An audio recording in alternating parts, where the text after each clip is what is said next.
ஒரு கார்த்திகை மாத கருக்கிருட்டு. செங்கல்பட்டிலிருந்து படப்பிடிப்பை முடித்துக்கொண்டு எம்ஜிஆர் அவர்கள் நடுநிசி 12 மணி வாக்கில் காரில் வந்து கொண்டிருக்கிறார்.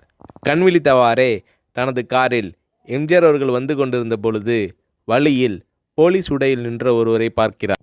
எம்ஜிஆர் அவர்களின் கார் அவரை கடந்து செல்கின்ற போது எம்ஜிஆர் அவர்களின் நெஞ்சில் பொறி தட்டுகிறது. ஆள் நடமாட்டமே இல்லாத இந்த அர்த்த ராத்திரியில் அந்த போலீஸ்காரர் பஸ்ஸுக்காக காத்து நிற்கிறார் என்பதை எம்ஜிஆர் அவர்கள் புரிந்து கொள்கிறார். உடனே தனது டிரைவரிடம் காரை நிறுத்த சொல்கிறார் எம்ஜிஆர். கார் பின்னோக்கி வருகிறது. போலீஸ்காரரின் அருகில் காரை நிறுத்தி கதவை திறந்து ஏறுங்கள், எங்கே போக வேண்டும் என்கிறார் எம்ஜிஆர். பரவாயில்லை, நான் பஸ்ஸிலே வந்து விடுகிறேன் என்கிறார் அந்த போலீஸ்காரர். நேரமாகிவிட்டது, இனி இந்த ரூட்டில் பஸ் கிடையாது, ஏறிக்கொள்ளுங்கள் என்று எம்ஜிஆர் அவர்கள் வலுக்கட்டாயம் செய்ய போலீஸ்காரர் வேண்டா வெறுப்பாக ஏறுகிறார். காரின் உள்ளே லைட் போட்டு சாப்பிட்டீங்களா என்று கேட்டுக்கொண்டே தனது சீட்டுக்கு பின்னால் இருந்த பிஸ்கெட் பழங்களை எடுத்து கொடுக்கிறார் எம்ஜிஆர். இப்படி ஓசியில் பயணம் செய்வதே எனக்கு உடன்பாடில்லை. இன்னும் நீங்கள் உண்ண சொல்லி வேறு என்னை இழிவுபடுத்தாதீர்கள் என்று போலீஸ்காரர் மறுக்கிறார். எம்ஜிஆர் அவர்கள் பூரிக்கிறார். இருப்பவனிலிருந்து இல்லாதவன் வரை படித்து பதவியில் இருக்கும் எத்தனையோ பேர் எனக்கு அது வேண்டும் இது வேண்டும் என்று எம்ஜிஆர் அவர்களிடம் வேண்டியதை பெற்று செல்கிறார்கள். ஆனால் சாதாரண பொறுப்பில் இருக்கும் இந்த போலீஸ்காரரின் நேர்மை எம்ஜிஆர் அவர்களை மெய்சிலிர்க்க வைத்துவிட்டது. எம்ஜிஆர் அவர்களின் கார் கத தூரத்தில் வந்து கொண்டிருந்தாலும் காரின் நிறத்தையும் ஒளியையும் மனம் கமலும் ஓடிக்கான் வாசனையையும் வைத்து இது எம்ஜிஆர் அவர்களின் கார் என்றும் கார் சென்ற தடத்தை தொட்டு வணங்குகின்ற அளவுக்கு புகழுடன் திகழ்ந்த நேரம் அது. அரை மணி நேரம் கார் சென்று கொண்டிருக்கிறது. ஆனால் அதுவரை எம்ஜிஆர் அவர்களை பற்றி பெரிதாக போற்றி புகழ்ந்து பேசாமல் அந்த போலீஸ்காரர் வந்ததே புரட்சித் தலைவர் எம்ஜிஆர் அவர்களுக்கு அந்த போலீஸ்காரர் மீது மரியாதையை கூடுதலாக்கியது.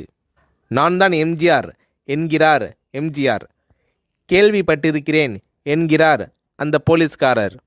பொன்மனச்செம்மல் எம்ஜிஆர் அவர்களின் முகத்தில் கோபம் இல்லை, பதிலுக்கு பொன்முறுவல் மலர்கிறது.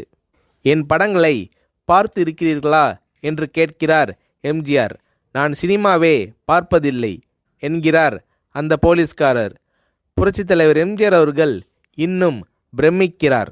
இப்போது கார் சத்தத்தை தவிர ஒரே நிசப்தம். போலீஸ்காரர் தனது வீட்டிற்கு 1/2 கிலோமீட்டர் தூரத்திற்கு முன்பே காரை நிறுத்த சொல்லி இங்கேயே இறங்கிக் கொள்கிறேன் என்கிறார். ஏன், நீங்கள் குறிப்பிட்ட அந்த விலாசம் இன்னும் 1/2 கிலோமீட்டர் தூரம் இருக்கிறதே என்கிறார் எம்ஜிஆர். சாதாரண போலீஸ் உத்தியோகத்தில் இருக்கும் நான் காரில் வந்து இறங்கினால் என் வீட்டிற்கு அருகில் உள்ளவர்கள் என்னை தவறாக நினைத்து கொள்வார்கள். இதுவரை இப்படி நான் யார் காரிலும் ஓசியில் வந்து பழக்கமில்லை. நீங்கள் இவ்வளவு தூரம் செய்த உதவிக்கு நன்றி என்கிறார் அந்த போலீஸ்காரர்.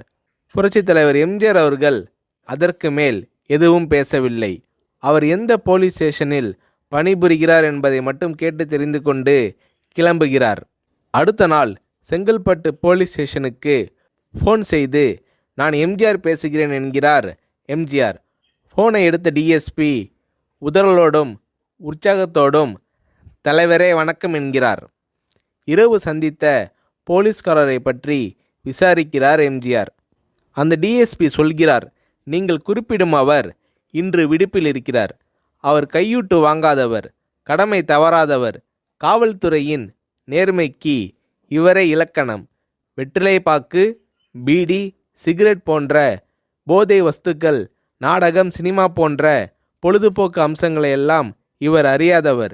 கல்யாண வயதில் உள்ள 3 பெண்களையும் கரை சேர்க்க முடியாமல் கஷ்டத்தில் இருக்கிறார் என்கின்ற விபரம் டிஎஸ்பியால் எம்ஜிஆர் அவர்களுக்கு சொல்லப்படுகிறது. அவரை நாளை என் தோட்டத்திற்கு வர சொல்லுங்கள் என்கிறார் எம்ஜிஆர்.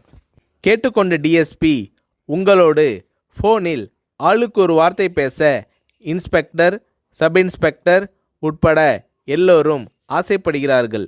ஃபோனை அவர்களிடம் கொடுக்கலாமா என்கிறார். எம்ஜிஆர் அவர்கள் கொடுங்கள் என்கிறார். பேசுகிறார்.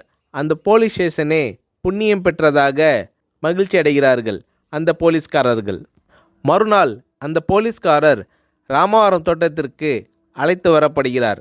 அவரிடம் பேப்பரில் மடித்த பெரிய பணக்கட்டை கொடுத்து, இதை வைத்து உங்கள் பெண்களின் கல்யாணத்தை நடத்துங்கள் என்கிறார் எம்ஜிஆர். போலீஸ்காரர் மறுக்கிறார். நான் ஏதாவது உங்களிடம் காரியமாற்ற சொல்லி அதற்காக கொடுத்தால் அது தவறு. என்னால் ஆக வேண்டியது உங்களுக்கும், உங்களால் ஆக வேண்டியது எனக்கும் எதுவும் இல்லை. நான் உங்கள் கூட பிறந்த ஒரு சகோதரனாக நினைத்து கொடுக்கிறேன், பெற்றுக்கொள்ளுங்கள் என்று சொன்ன பிறகு கேட்டும் கூட கிள்ளி கொடுக்காத கனவான்கள் வாழும் இந்த உலகில் ரோட்டில் நின்றவனை அழைத்து சென்று அள்ளி கொடுத்த எம்ஜிஆர் அவர்களின் கருணையில் நெகிழ்ந்து போய் பெற்றுக்கொள்கிறார் அந்த போலீஸ்காரர். பிறகு ஒரு தேதியில் புரட்சித் தலைவர் எம்ஜிஆர் அவர்களே சென்று அந்த போலீஸ்காரரின் 3 பெண்களின் திருமணத்தையும் நடத்தி வைத்து வாழ்த்தி இருக்கிறார்.